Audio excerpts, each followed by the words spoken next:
cuando les hacía el favor a los de Telecinco para plantarse allí en sus programas de televisión, pues ella, que es tímida, es introvertida, como, bueno, pues como todo buen superdotado que se precie, que se ponía muy nerviosa. Ella en su móvil iba escribiendo, porque no tenía ordenador, una serie de reflexiones de una gran cultura, ¿vale? Y de unos pensamientos de un elevado nivel intelectual, ¿m? Físico, y químico. Del tipo, nos iba a explicar cómo se creó el mundo. Con pelos y señales, lo tenía todo escrito en el móvil, ¿vale? Para ofrecerle al público pues un contenido más selecto, dado que tenían el gran privilegio de tener ahí sentada a Alejandra Rubio. Pero ¿qué es lo que le pasaba? Bueno, pues que cuando estaba en directo se ponía muy nerviosa, porque ella, como no suele hablar nunca, pues se liaba, se le enredaban todas las ideas, como le pasa a todos los genios. Y entonces terminaba hablando sin querer, esto está escrito en la entrevista, no me lo estoy inventando, ella terminaba hablando sin querer de su tía Carmen Borrego, para decir que era una barriobajera y que era una, bueno, pues que era una aprovechada. Y el José María Almoguera, su primo, pues era una sabandija que lo único que hacía era el bicho chupóptero, era querer vivir de su fama, engancharse a su teta. Pero todo esto era porque ella quería hablarnos del Big Bang. Y lo tenía todo súper preparado en su móvil, se lo escribía, diálogos profundos con Platón. Sabes que Pero se es que analiza todo lo que dices, se te escrutina de una manera. Es que no es que se analice, es que no se entiende. No, pero, es que por eso es lo que yo, sí, a mí me explota el cerebro, sí, porque digo, es tan difícil comprender. Oye, que yo estoy haciendo autocrítica, que yo he metido la pata 1000 millones de veces, que a mí me ha costado mi salud mental muchas veces porque no he entendido y porque soy una persona que cuando se agobia descontrola. Entonces, como descontrolo, ya no sé ni lo que digo, ni lo que hago, ni cómo hablo, ni...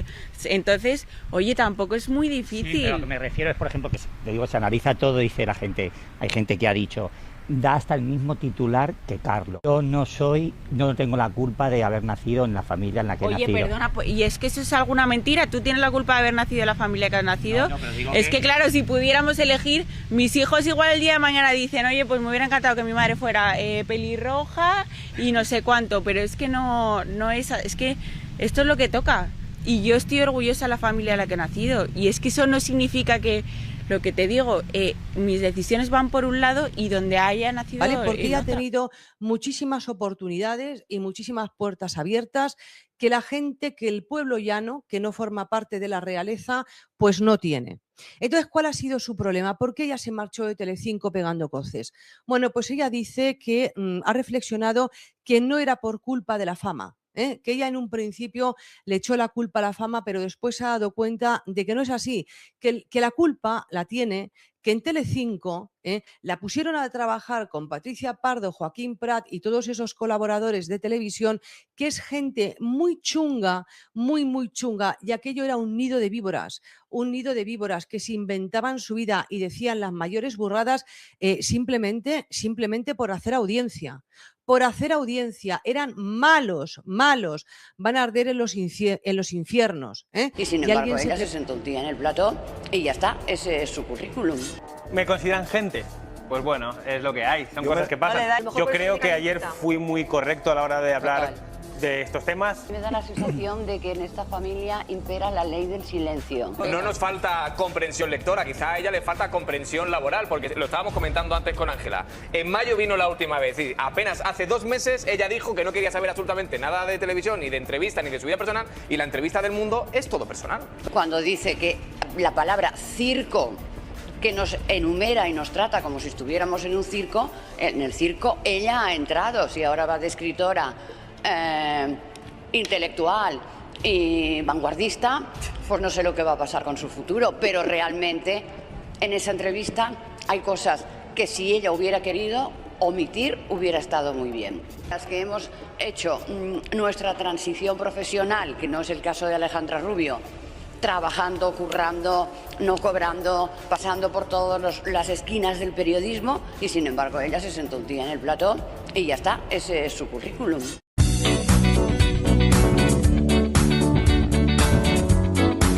Y le pregunta, Alejandra, ¿tú qué piensas de lo que le está pasando ahora a los jóvenes de tu edad?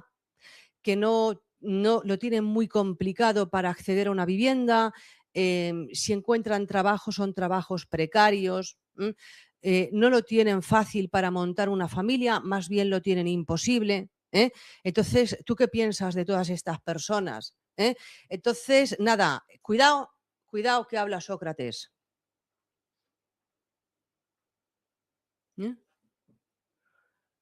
Dice Alejandra Rubio, sí, me han dicho algo mis amigos.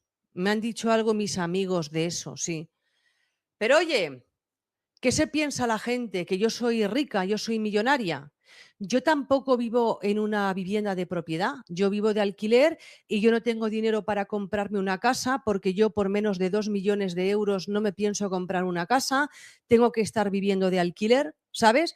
Entonces, yo tampoco lo tengo fácil. Yo. Oye, un aplauso. Un aplauso. Yo de verdad te lo digo, que qué gran intelectual se ha perdido Telecinco. Esto es vanguardia pura y dura, ¿eh? Si la hubieran dejado leer estas notas de los móviles. O sea, vamos a ver, chiquilla, para empezar, no te han preguntado por ti, te han preguntado por una situación que viven otras personas jóvenes de tu edad que no son hijas de Terelu Campos, no son nietas de María Teresa Campos, y tú la has reconducido a ti, yo. Y después, ¿cómo que no tienes dinero para comprarte una casa? Ni de coña, dice, ni de coña, ni de coña. Vamos a ver, si solamente por la portada de la revista Hola, cuando anunció su embarazo con Carlo Constancia Jr., le soltaron a la señora 100.000 euros y se marcharon los dos volando, como las compresas que tienen alas, a Ibiza, que es el destino turístico más caro de España, y se alquilaron un catamarán a 12.000 euros la semana. Gastos aparte, gastos, juergas, puros, copichuelas, todo eso iba aparte. 12.000 euros solamente el armatoste del catamarán. Bueno, yo ahora mismo sumo lo que ella ha ganado en exclusivas, lo que ha ganado su pareja Carlo Constancia Jr., lo que han ganado en programas de televisión, y digo, ¿no tienes para una entrada a un piso?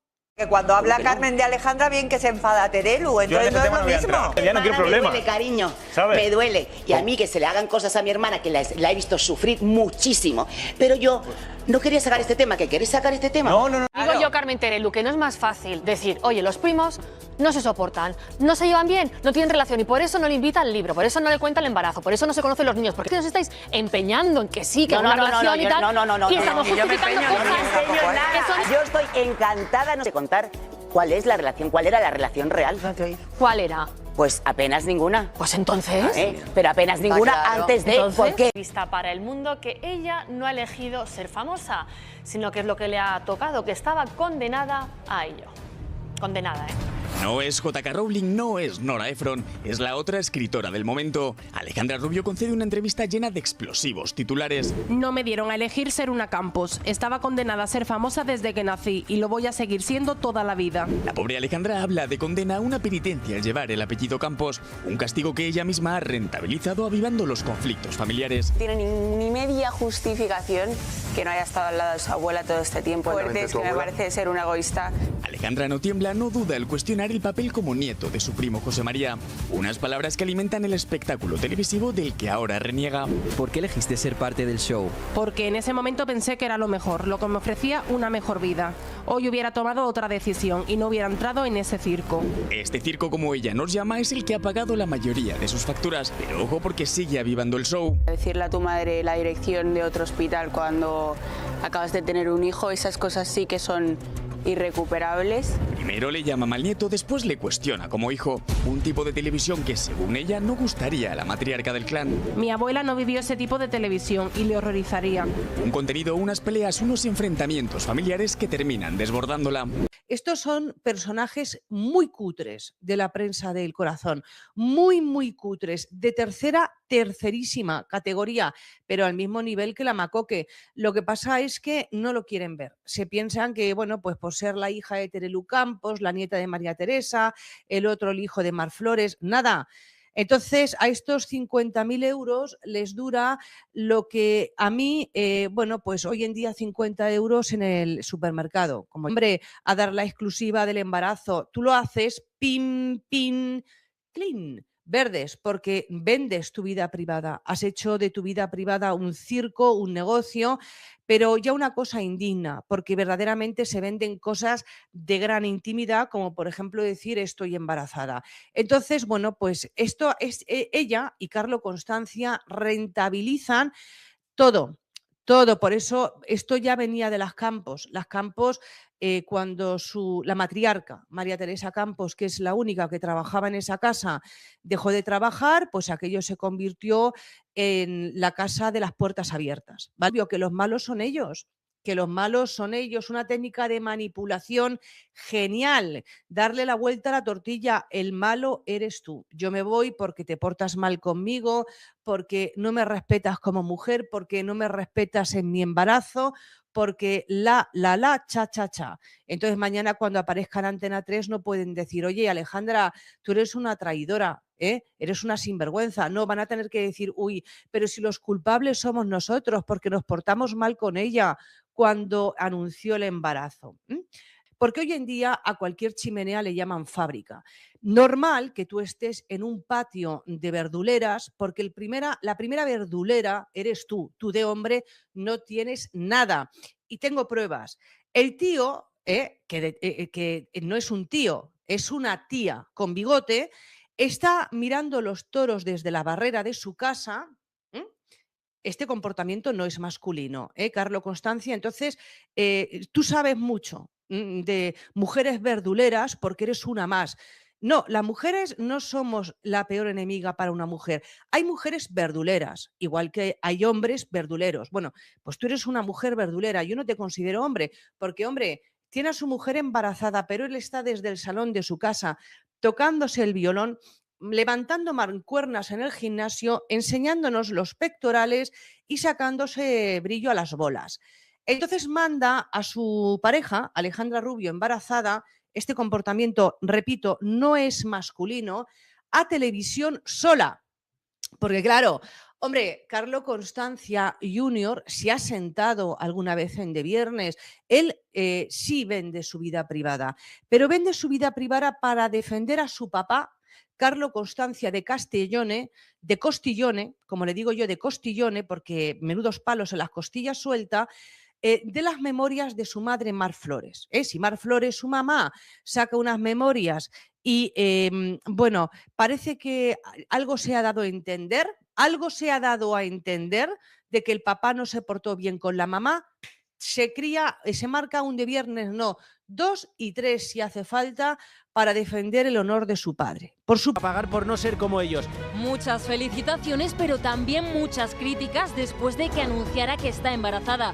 Y a Carlo esto le ha indignado. Muy harto de aguantarme siempre el abuso, que ni siquiera con la noticia de un embarazo la gente sea capaz de alegrarse.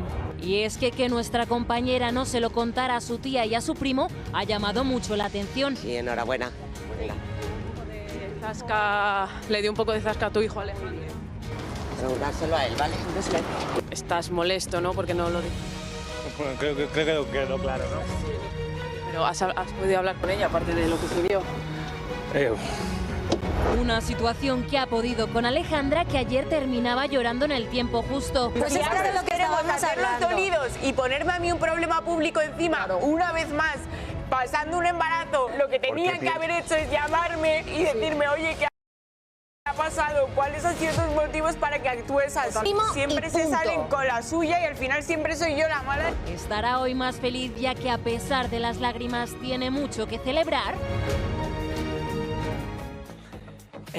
Felicidades ante todo. Gracias, sí. Muchas gracias. Claro, es que ahora lo del cumpleaños feliz de Parchís como que no nos pega nada, No. porque es que yo no había visto lo que ocurrió ayer. Pues... ¿Cómo estás? No muy bien. Ganas de hablar porque va a ser el último día que hable, porque me voy a retirar un tiempo. Creo que es la mejor decisión que puedo tomar ahora mismo. No quiero estar más aquí, o sea, no por vosotros, sino porque no puedo estar más aquí, no puedo seguir llevándome los disgustos que me llevo, no puedo seguir lidiando con esta situación en mi estado. Fue a raíz de lo que ocurrió ayer. Eso ayer ¿Qué tanto te dolió? Me vi en una situación que pensé que no me iba a ver con mis compañeros. Al final se puso en duda de mis motivos médicos. Se insinuó que yo estaba mintiendo, que a mí no me había pasado nada a nivel médico y que todo lo había hecho para salvaguardar una exclusiva. Sí, pero es que sí fue así. Yo creo que se criticó la falta de coherencia. Perdona, para salvaguardar una exclusiva que estaba firmada desde el minuto, o sea, estaba palabrada desde el minuto 1. Aquí en esta productora lo sabéis. Sexuales con tu novio en la barbería el verano pasado. ¿Te han contado algo? ¿Te han contado en la productora que le llegó ese testimonio? ¿Qué hace falta, Alejandra Rubio, para que te des cuenta de que todo el mundo se está riendo de ti? El primero, tu pareja. El tal Carlito Constancia, que sí, Telecinco oculta información, por supuesto, porque naces siendo nieta de María Teresa Campos, hija de Terelu Campos, tienes las puertas abiertas en todos los sitios. Y acabas siendo el hazmerreír de una cadena de televisión. Ahí, pues a 4 niñanas, de pijos, pero que llevan vidas, bueno, que me perdonen los de las 3.000 viviendas. ¿Cuánta gente más decente habrá en las 3.000 viviendas que Alejandra Rubio? Y esa que lo ha tenido, y eso que lo ha tenido todo regalado en la vida, lo que está haciendo tirando Constancia mientras ella está aquí, pues revolcándose para allá y para acá. Porque Kiko, con la primera que pase por la calle o con la segunda que se ligue, porque Kiko Matamoros sacó un ejemplo. Me consta que hay más. Ahora vamos a ello, al turrón. Bueno, se confirma que se va Alejandra Rubio a Antena 3, Sumo y la Terelu Campos. ¿Qué se confirma más? Pues el directo que yo hice sobre Joaquín Prat, el falserío que hay ahí en Telecinco. Falsos como ellos son, los hipócritas, traidores. Bueno, esta gente no sabe hacer audiencia. Tienen ahí a 4 famosetes que entre todos no suman ni medio cerebro y a 3 personas que dicen que son profesionales. A los verdaderos profesionales no los quieren contratar. Y bueno, Alejandrita, no te pienses que por ir a Antena 3, en Antena 3 se ríen más de ella. Sonsoles Onega, con las declaraciones que hizo diciendo que era una joven promesa de la literatura, que fomentaba la lectura en los jóvenes y que, bueno, que nadie es profeta en su tierra, pero que esta, bueno, al lado de Mario Vargas Llosa, dentro de unos años le darán el Premio Nobel de Literatura. Mamá le ha pedido a Sonsoles Onega, una vez más, mamá, arrastrándose para salvar a la niña, que te contrate en el programa de Sonsoles. Pero anúnciamelo, esto es bombazo. Lo importante es más allá, porque ahora ya esto es una cosa de hombre a hombre, da igual la edad. A partir de una edad, a partir de los 18, 20, 21, uno ya se le considera un hombre, hecho y derecho. Cuando alguien ha pasado también por la justicia, ha sido condenado, ha pasado por las cárceles, ya tiene una experiencia, ha sido padre, pues ya se puede considerar que uno tiene una experiencia y ya podemos catalogarlo como que ya es una persona adulta, hecha y derecha, con sus errores, sus aciertos. Pero, ¿qué vas a hacer ahora, Carlos Constancia? Yo no te deseo que te encuentres con Kiko Matamoros a la vuelta de la esquina, porque vais a tener más que palabras. Obviamente, la sangre no va a llegar al río, pero sí que las voces se van a levantar y a lo mejor te van a poner a prueba. Pero lo que es impresionante es qué vas a hacer con todo lo que han dicho de ti. Porque claramente te han llamado chulo de mierda, te han dicho que eres un agresor verbal, todavía no has llegado a las manos con nadie, pero que verbalmente has agredido tanto a Kiko como a Diego como a Laura Matamoros. Has amenazado con romperle la cabeza a Kiko Matamoros y a Diego Matamoros. Te llaman idiota, te llaman estúpido, te llaman golfo. De lo que ocurrió con Laura Matamoros, que nos cuentes la verdad, que nos digas si fue una casualidad, si es verdad que diste 2 vueltas a la manzana, si es verdad que la entraste por detrás en el coche, aparcaste detrás, si es que fuiste a por ella a leerle la cartilla, y que por lo menos reconozcas si tu tono era un tono subido o no. Porque creo que como hay testigos y gente que lo vio, pues a lo mejor puedes quedar como un mentiroso como ha quedado tu chica, la niña de la curva, que en la curva parece ser que es súper fácil mentir, porque Tellado o la Corín Estrellado, vamos a llamarla Alejandra Corín Estrellada en la curva. En vez de Corín Tellado, Corín Estrellado en la curva. escriba otra novela y pueda acceder a ese premio Planeta tan disputado, tan deseado, tan perseguido por todos los grandes literatos de este país. No manipules. No manipulo, simplemente Laura miente. En su gran mayoría de cosas miente. Me gustaría solo hacer un pequeño inciso a Antonio, que yo no sé qué prudencia y qué discreción tiene una persona que me da del violento, del coaccionador, personas que usan...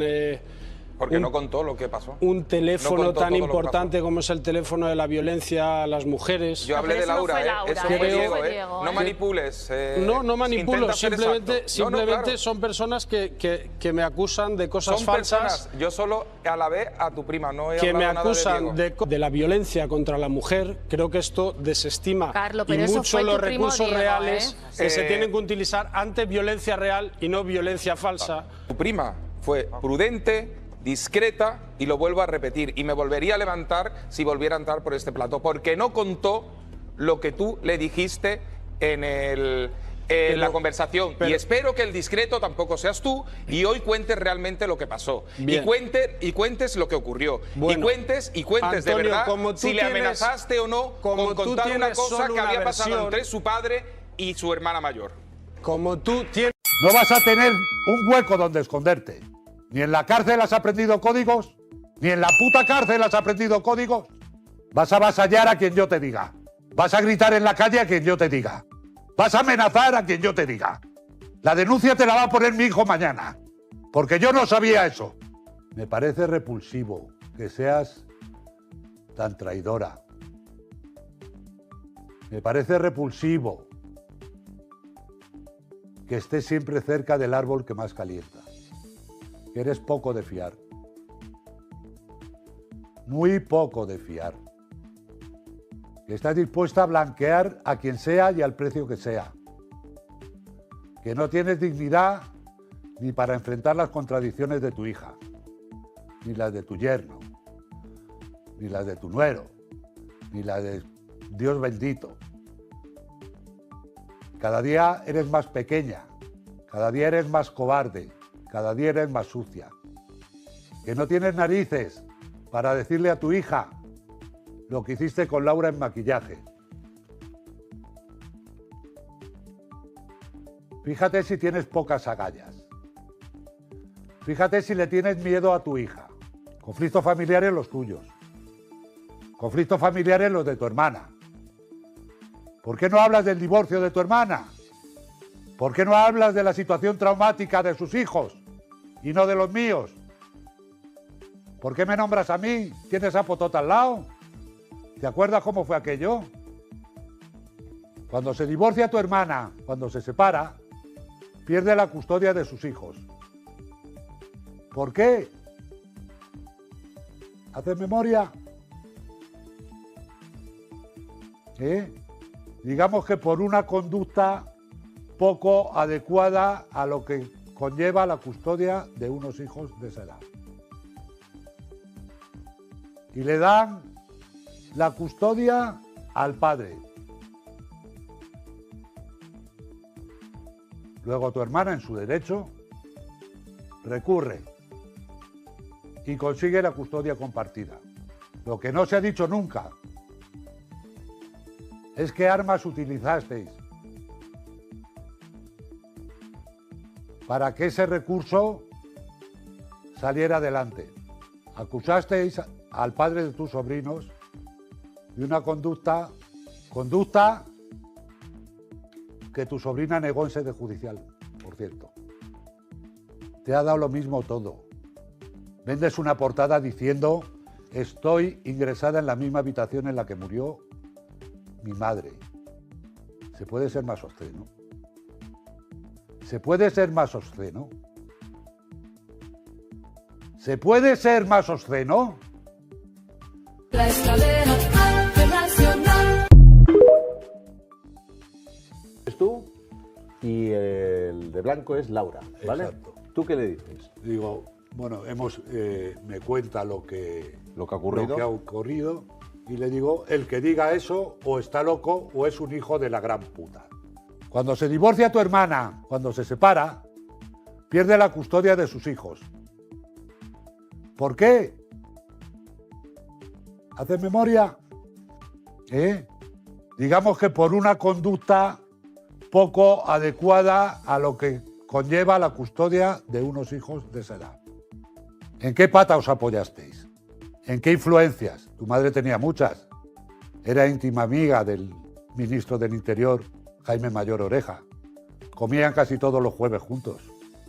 Hay cosas que se cuecen a fuego lento durante meses, acumulando tensión, acumulando rabia, acumulando todo lo que no se ha dicho en público, todo lo que se ha tragado con una sonrisa delante de las cámaras. Y luego, un día, explotan, sin aviso, sin filtro, sin que nadie pueda parar lo que viene. Y eso es exactamente lo que pasó en el programa de los dos Kikos en YouTube, ese espacio que se ha convertido en la válvula de escape de todo lo que la televisión convencional ya no se atreve a decir, donde Kiko Matamoros, fuera de sí, completamente fuera de sí, soltó todo lo que llevaba guardado sobre Carlo Costanza, sobre Terelu Campos y sobre unas acusaciones que apuntan directamente al divorcio de Carmen Borrego y a una historia que llevaba años sepultada bajo capas de silencio cómodo y de conveniencia mediática. ¿Tienes idea de lo que se reveló ahí dentro? ¿Sabes lo que dijo Kiko Matamoros mirando a cámara como si Carlo Costanza estuviera sentado delante de él? ¿Sabes lo que destapó sobre Terelu Campos y una historia que llevaba años enterrada y que ahora vuelve a la superficie con una fuerza brutal? ¿Y sabes lo que implica todo eso para una familia que lleva meses intentando controlar el relato desde los platos de televisión, mientras la realidad que se esconde detrás del decorado era completamente diferente a lo que querían que creyeras? Porque lo que ocurrió en ese programa no es un simple cruce de palabras entre famosos, es una guerra declarada. Es una explosión de proporciones enormes que puede cambiarlo todo, y tú estás a punto de enterarte de cada detalle, sin que se omita nada, sin que se suavice nada, tal y como ocurrió. Para entender la magnitud de todo esto, hay que empezar desde el principio, porque los conflictos que explotan en público siempre tienen una historia detrás que el espectador no conoce del todo, y en este caso esa historia tiene varias capas que hay que desgranar una por una para que lo que vino después tenga todo el sentido que tiene. Kiko Matamoros y Carlo Costanza no partían de cero en su enfrentamiento. Entre ellos había ya una tensión acumulada, una relación que nunca fue fluida, que nunca tuvo ese barniz de cordialidad que a veces se mantiene entre las personas que orbitan alrededor de los mismos círculos mediáticos, aunque no se tengan ningún aprecio. Y esa tensión llevaba tiempo buscando una salida. La chispa que encendió todo fue una acusación que llegó a través de mensajes privados que ahora han salido a la luz. Una acusación de una gravedad extraordinaria. Carlo Costanza le habría dicho a Laura Matamoros, la hija de Kiko, que su padre había maltratado físicamente a una de sus hijas. Eso es lo que circuló entre ellos. Eso es lo que llegó a oídos de Laura. Y eso es lo que desencadenó una reacción en cadena que terminó con Kiko Matamoros delante de una cámara de YouTube diciéndole a Carlo Costanza exactamente lo que pensaba de él, sin importarle las consecuencias, ni los matices, ni los tiempos. Ahora hay que ser preciso aquí, porque la precisión importa. Lo que Kiko mostró en el programa no fue esa acusación, sino los mensajes que la desmontaban completamente. Sacó a la luz una conversación que había tenido con su hija Laura, donde ambos hablaban de lo que Carlo habría dicho, donde Kiko expresaba su consternación con unas palabras que no dejaban lugar a la interpretación, donde decía que quien afirmara algo así, o estaba completamente perturbado, o era de lo más despreciable que podía encontrarse. Y Laura, en esa conversación, le respondía que ella tampoco se lo creía ni un instante, que en toda su vida nunca había tenido ninguna evidencia de nada parecido, y que además su propia madre se lo había confirmado. Y aquí viene el detalle que convierte esto en algo verdaderamente significativo. La madre de Laura Matamoros es Marian Flores. Y Marian Flores y Kiko Matamoros tienen una relación que no se puede describir precisamente como armoniosa. Tienen una historia detrás cargada de tensiones, de desencuentros, de todo lo que queda después de una separación que no fue sencilla. Y Marian Flores no tiene ningún motivo para hacer favores a Kiko Matamoros, no tiene ninguna razón para ponerse de su lado cuando podría no hacerlo. Y sin embargo, según lo que Laura le dijo a su padre en esa conversación, incluso ella, incluso Marianne, confirmó que esa acusación era completamente falsa, que nunca había ocurrido nada de lo que Carlo habría afirmado, cuando la persona que tiene todos los motivos del mundo para no defenderte decide defenderte de todas formas. Y eso no es un detalle menor, eso es una declaración con un peso enorme. Pero Kiko Matamoros no se quedó en los mensajes. Eso habría sido lo razonable, lo contenido, lo que haría alguien que quiere cerrar el asunto con dignidad y seguir adelante. Pero Kiko no estaba en ese punto. Kiko estaba en otro punto completamente distinto, en ese umbral donde la indignación ha superado todos los filtros racionales y lo único que queda es decir la verdad tal y como uno la ve, sin preocuparse por las consecuencias.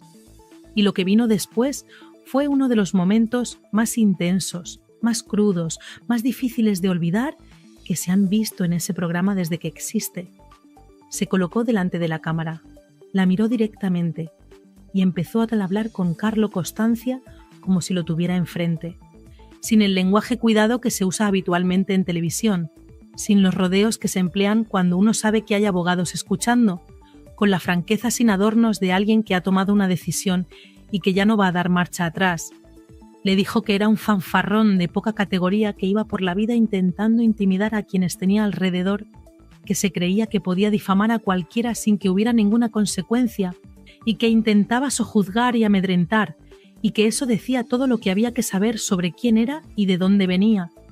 Y entonces reveló algo que hasta ese momento no había salido en ningún medio, que Carlo Costanza, según lo que Kiko afirmaba tener conocimiento directo, habría amenazado con agredir físicamente tanto a Diego Matamoros, su hijo, como al propio Kiko. No como una expresión de rabia en un momento de tensión, no como una de esas cosas que se dicen en el calor de una discusión y que nadie toma en serio, sino como una amenaza deliberada, con una intención específica detrás. Y fue más allá todavía. Mencionó que esa amenaza incluía causarle una lesión de tal gravedad que podría haber supuesto la amputación de una extremidad. Lo dijo con esa calma escalofriante que tienen las personas cuando están más allá de la rabia y cuando ya han procesado la indignación y lo que queda es solo la determinación de que todo salga a la luz. Le dijo a Carlo que no tenía la valentía de decirle nada de eso a la cara, que si tenía algo que decirle que le buscara, que le llamara, que le pidiera su número de teléfono a quien hiciera falta, que esconderse detrás de mensajes y de intermediarios era exactamente lo que correspondía esperar de alguien como él. Y las palabras que usó para describir lo que pensaba de Carlo Costanza no eran las palabras que se usan en televisión, eran las palabras que se usan cuando uno ya no está actuando para una audiencia, sino simplemente dejando salir lo que lleva dentro. La pregunta que todo el mundo se hizo al ver eso fue la misma. ¿Cómo responde Carlo a esto? ¿Cómo responde Alejandra Rubio, o que es su pareja y que está atrapada entre el hombre con el que ha decidido construir su vida y la familia mediática de la que proviene? Porque cuando alguien te ataca de esa manera en público, con esa contundencia, con esas palabras, con esas acusaciones tan específicas, el silencio tiene un coste muy alto, pero también lo tiene la respuesta, porque entrar en esa guerra con Kiko Matamoros en ese estado es meterse en un terreno donde las reglas las pone él y donde la temperatura es tan alta que cualquier cosa que se diga puede arder inmediatamente y volverse en contra de quien la diga. Por el momento, la estrategia que parece estar manejando el otro bando es el silencio, ignorar, esperar, confiar en que la tormenta pase sin que sea necesario alimentarla con una respuesta que la haría más grande. O sea, una estrategia que tiene su lógica a corto plazo, pero que presenta un problema fundamental, y es que las acusaciones que Kiko ha hecho no son vagas, ni genéricas, ni opinables. Son acusaciones concretas sobre hechos concretos, sobre amenazas físicas con descripción detallada, sobre difamación con nombres y fechas. Ante ese tipo de acusaciones, el silencio no es neutral. El silencio dice algo, y lo que dice no siempre es lo que quien calla querría que se entendiera, pero espera, porque lo que viene a continuación cambia por completo la dimensión de este conflicto y lo lleva a un territorio mucho más profundo y mucho más revelador, Porque si el ataque a Carlo Constancia fue brutal en su intensidad, lo que Kiko Matamoros dijo sobre Terelu Campos fue de una gravedad y de una profundidad que no tiene comparación con nada de lo que se ha dicho en este conflicto hasta ahora. Y Kiko no fue a por Terelu, por lo que ha dicho recientemente, ni por su posicionamiento actual en este asunto. Fue a por ella por lo que hizo hace años, por decisiones que se tomaron cuando nadie estaba mirando con la atención con la que se mira ahora, por una historia que tiene que ver con un divorcio, con una custodia, con unos hijos y con unas acusaciones que se lanzaron en un proceso judicial y que según Kiko nunca se sostuvieron en la realidad. Moon empezó construyendo el perfil de Terelu antes de ir al fondo del asunto, porque Kiko es un narrador y sabe que el impacto de una revelación se multiplica cuando el terreno está bien preparado. Le llamó alquimista del dolor. Le dijo que había convertido su sufrimiento en un producto comercial, que había vendido cada momento de angustia personal al mejor postor, que había hecho de sus tragedias privadas una mercancía sin la menor vergüenza ni el menor escrúpulo.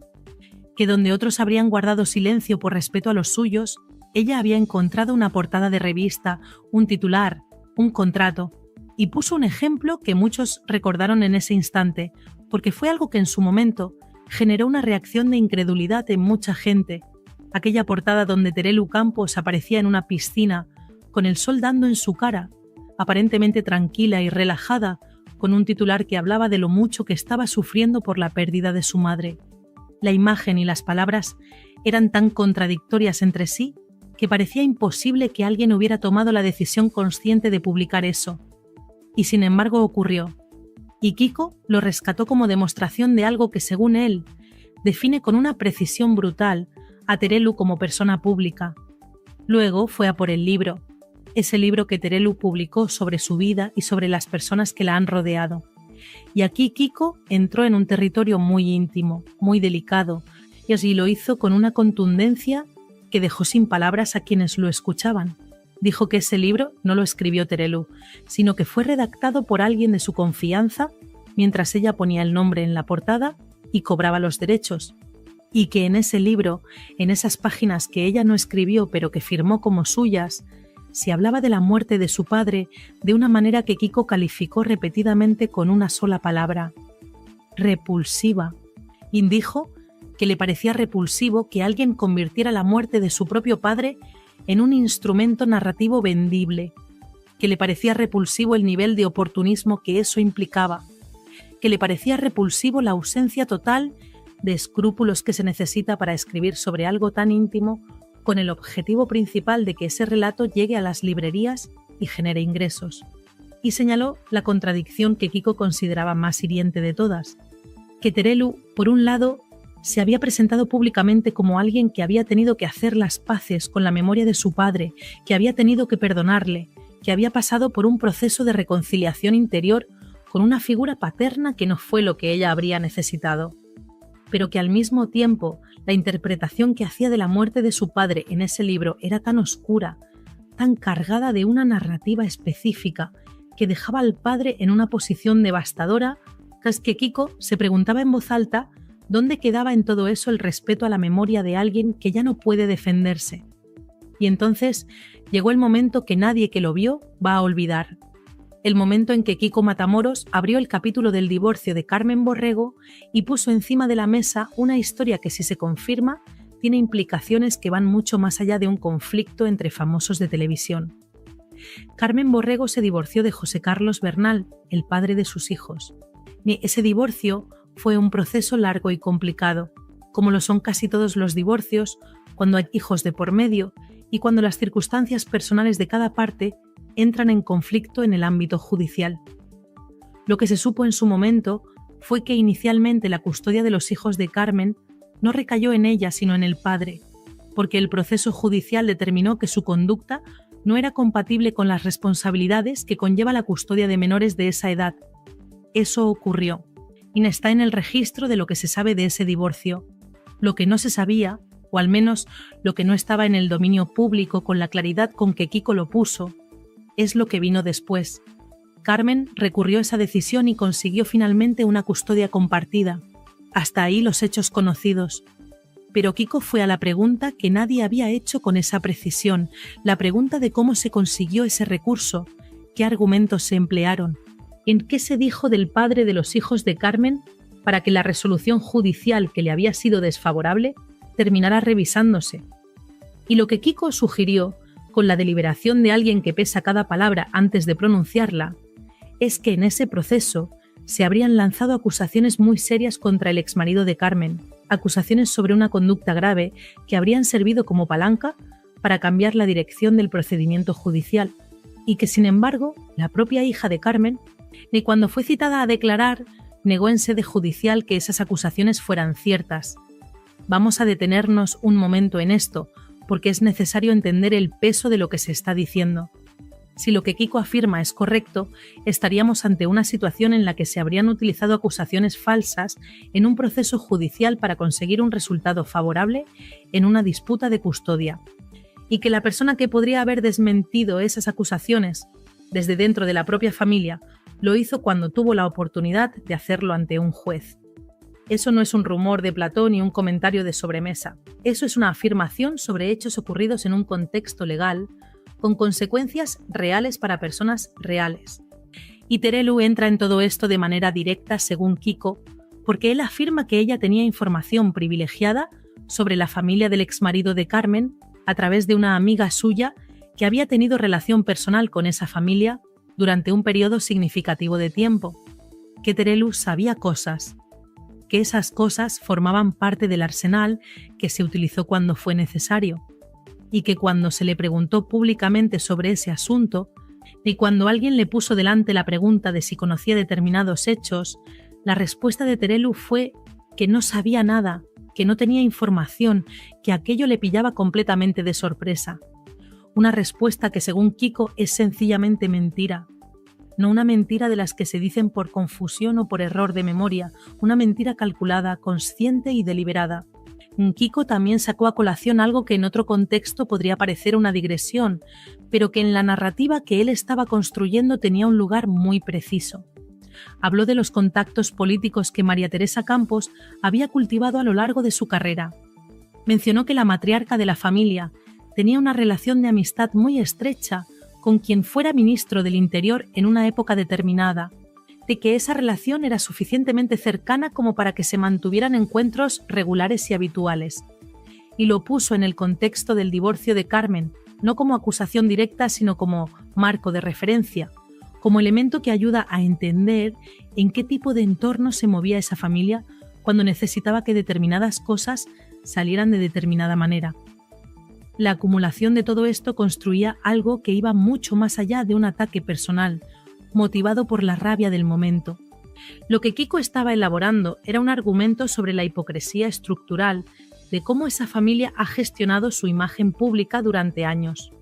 La idea de que hay una versión pública cuidadosamente construida y una realidad privada que no se parece en nada a esa versión, que predican desde los platós sobre valores y sobre dignidad y sobre la manera correcta de comportarse, mientras que detrás de cámaras utilizan todos los recursos disponibles, incluidos los que tienen un coste moral muy alto, no para conseguir lo que necesitan en cada momento.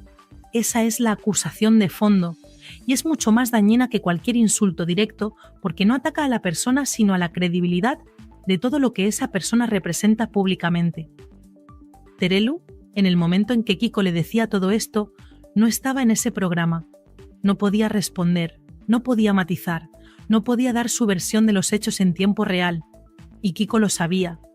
Y eso también formaba parte de su discurso, punto porque señaló que Terelu tiene acceso a plataformas mediáticas donde puede responder si quiere hacerlo, que tiene un micrófono delante regularmente, que la diferencia entre la situación de ambos es que él lleva tiempo sin televisión y que por tanto sus palabras llegan a muchas menos personas que las de ella, y que esa asimetría es en sí misma parte del problema, de porque permite que determinadas narrativas circulen sin ser cuestionadas, mientras las respuestas quedan confinadas en espacios con menor alcance. El anuncio que hizo al final del programa añadió otra capa de expectación a todo esto. Dijo que el jueves siguiente haría un programa específico donde desarrollaría en profundidad todo lo que había dejado a medias, todo el material que no había cabido en el tiempo disponible, todo lo que según él todavía no ha salido. Lo dijo con la tranquilidad de alguien que sabe que tiene más munición y que entiende perfectamente cómo administrarla para maximizar el impacto. No hay prisa, hay más, y llegará en el momento que él decida. Lo que queda flotando en el aire después de ver todo esto es una pregunta que no tiene una respuesta fácil ni inmediata. ¿Qué hace Alejandra Rubio con esto? Porque Alejandra está en una posición extraordinariamente complicada. Carlo Costancia es su pareja, comparte su vida con él, que le está esperando un hijo suyo, y al mismo tiempo la familia de la que procede, su madre, su tía, están siendo atacadas con una intensidad y con una especificidad que hace imposible mirar para otro lado indefinidamente. En algún momento va a tener que posicionarse, no porque nadie se lo exija formalmente, sino porque las circunstancias la van a colocar en una situación donde el silencio ya no será sostenible. Y mientras todo esto ocurre, mientras los bandos se recolocan y calculan sus próximos movimientos, el programa de los Kikos sigue acumulando visitas. 80.000 en el momento en que se comentaba, pero con una tendencia que apunta hacia arriba, porque este tipo de contenido tiene una vida larga, se comparte, se comenta, llega a personas que no lo buscaban y que de repente se encuentran con que hay una historia mucho más compleja y mucho más oscura de lo que las versiones televisivas habían sugerido hasta ahora. Esta historia no ha terminado, ni siquiera ha llegado a su momento más alto. Lo que hemos visto es la apertura de un conflicto que tiene muchas más capas debajo de las que han aflorado. Una guerra que lleva años gestándose en los márgenes de los platós y que ahora ha encontrado el canal para salir a la superficie con toda su fuerza.